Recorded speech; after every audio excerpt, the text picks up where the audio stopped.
then it got to the point where we couldn't handle him in the home, and we didn't want him to have to leave the home, so he went into residential care. Residential care was a temporary solution for Keith until he aged out of the system.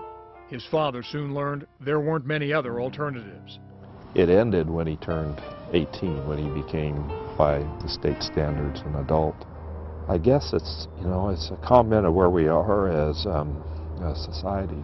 When you, as a youth, there's some alternatives, there's some support, but at 18, pretty much all that goes away.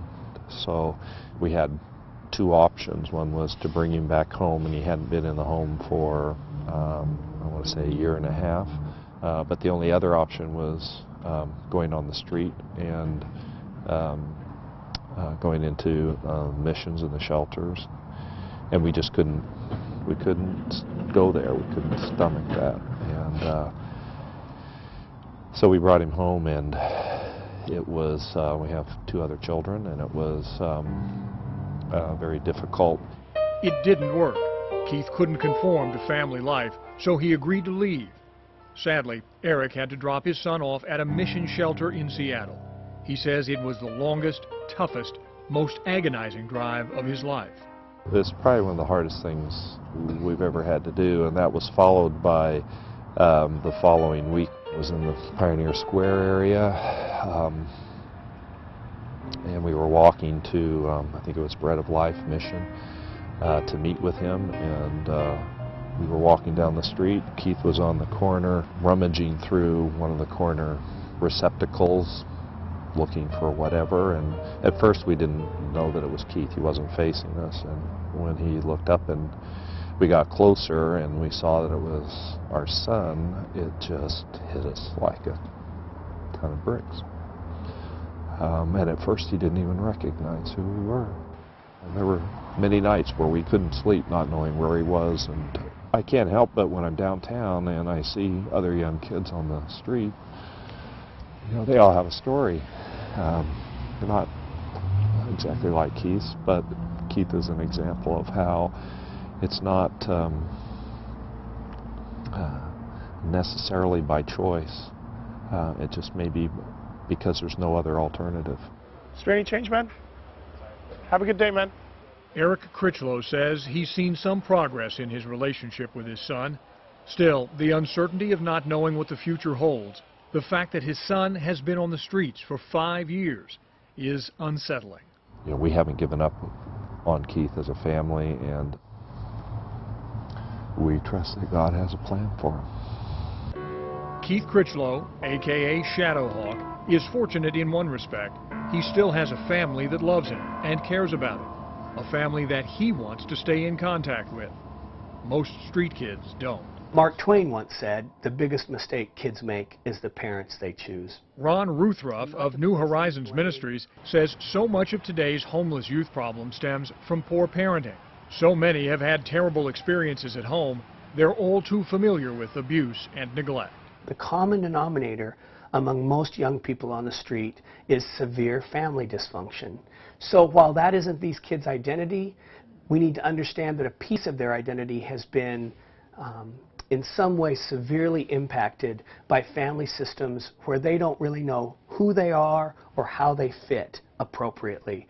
That causes all sorts of other problems for these young people on the streets. But sometimes parents do care and try everything they can to help their children, only to see their efforts fall on deaf ears and stubborn hearts. I see my son as my baby boy. You know, he's just my baby boy. He's not just some kid walking down the sidewalk. He's my little kid. This anonymous father, who wishes to protect the privacy of his family, says he's facing the battle of his life with his teenage son. It started in 8th grade, and his mother and I had no idea. And I know a lot of people watching this program, this interview, will say, well, you know, parents should be more involved with their kids, and they should be. But we were, and we were with him every day. You know, we started to see some signs of his behavior, you know, was changing. He started to become very defiant. His grades started to drop. Farther he would go, the more we would take more measures to try and bring him back. And then finally he got kicked out of school. And for me, that was obviously, the biggest alarm of all. His son's rebellion led to drugs, occasional nights on the streets, and nothing but heartbreak for his parents. I never thought this would be me. It's like, my kid was like, some of the disclosures he made, it's like, when were you doing that? How could you possibly have done that? Finally, as a last-ditch effort, he sent his son to an intense wilderness therapy intervention in Oregon that costs around $30,000 per year. It was the hardest thing I've ever had to do, is send my son, send him out. What did I do as a parent? Where did I go wrong? You just don't know how it's going to turn out. I know you've seen how it turns out for a lot of these kids. I don't know how it's going to turn out for my boy. I just, I'm trying everything I can. The emotion, the doubts, the fears, they're all common for parents who still have a stake in their children's lives. Eric Critchlow says the only way to get through such an ordeal is to cling to the slivers of hope that come your way. You never give up. There is always hope, and although you don't see the results immediately, you have to hold on to the idea that it can get better and it will get better. Love you. I'll see you next week. Searching for the slivers of hope, when the streets are your home, they can be somewhat elusive, but they are there. What does it take to get off the streets? Coming up, hear from those who have made the transition.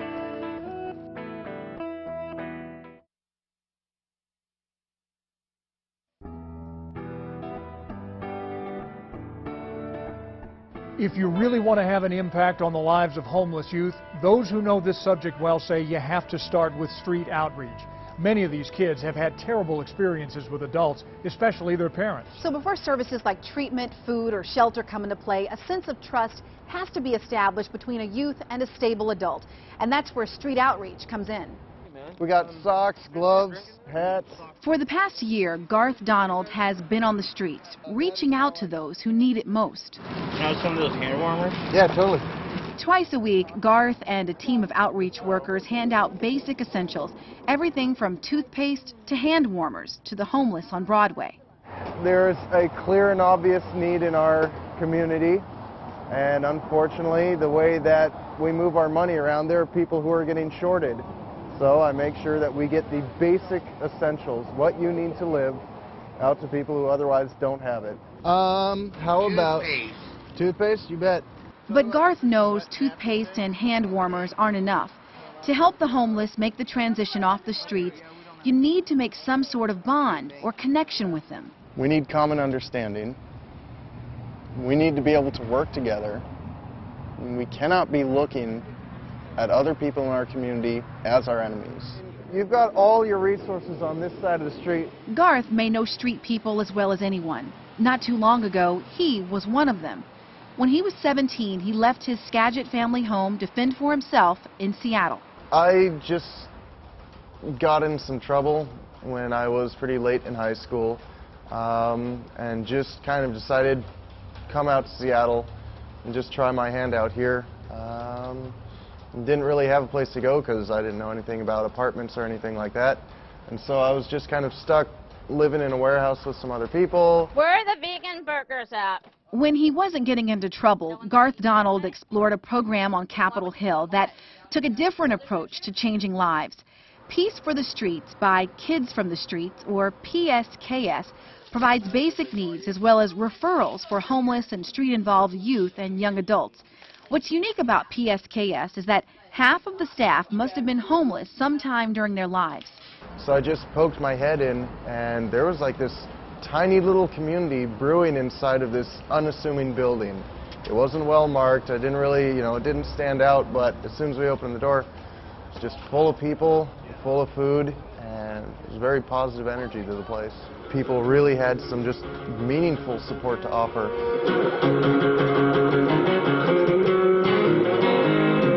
These were people that would listen to you, that would talk to you, and help you advocate for yourself. We have a wonderful donation coming in. One of the people who listened was director Elaine Simons. I look at ours as really the last stop. A lot of the kids that come into our center have either, one, aged out or have been asked to not return to other centers because of their mainly criminal behavior, mental health illness, or drug addiction. So we work with really pretty much the hardest of the street-involved kids. Most of them are heroin addicts or recovering addicts. Peace for the Streets may have been Garth Donald's last stop.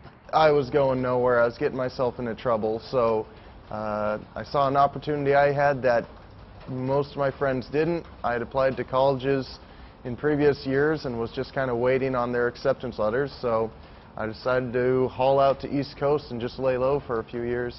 Garth received a partial scholarship from Allegheny College in Pennsylvania. It was when all of a sudden he wasn't around, I started asking people, what happened to him? Where is he?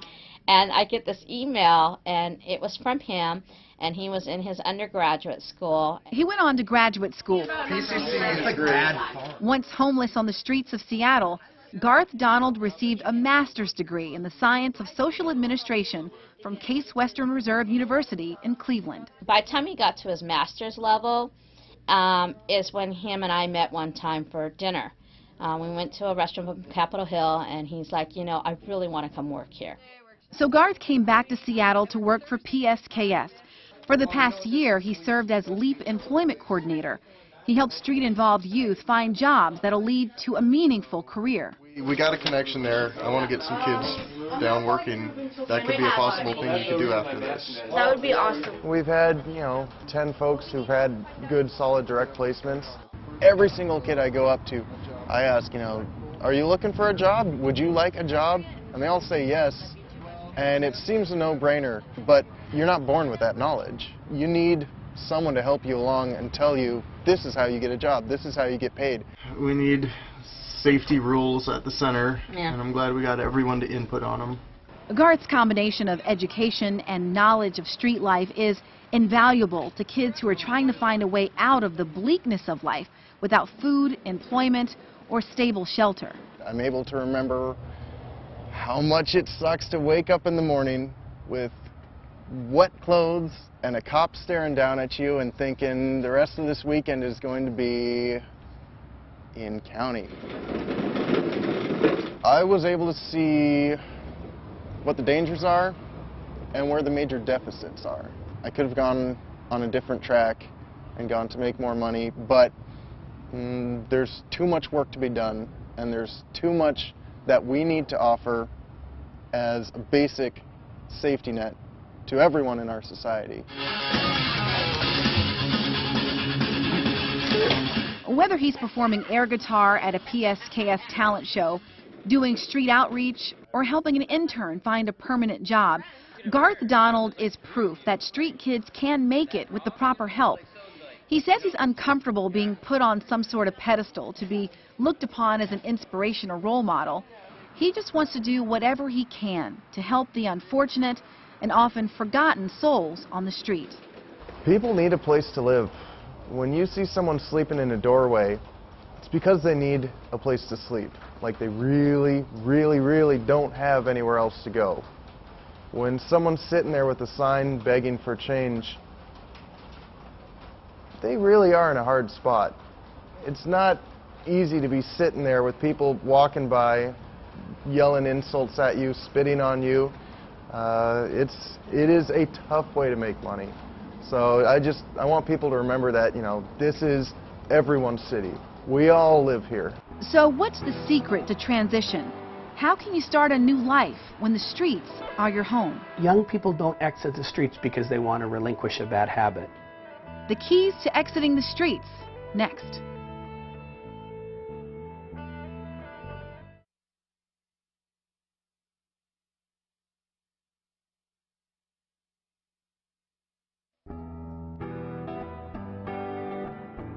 Oh my God, all these people are gone? These guys gone? Yeah, first of the year.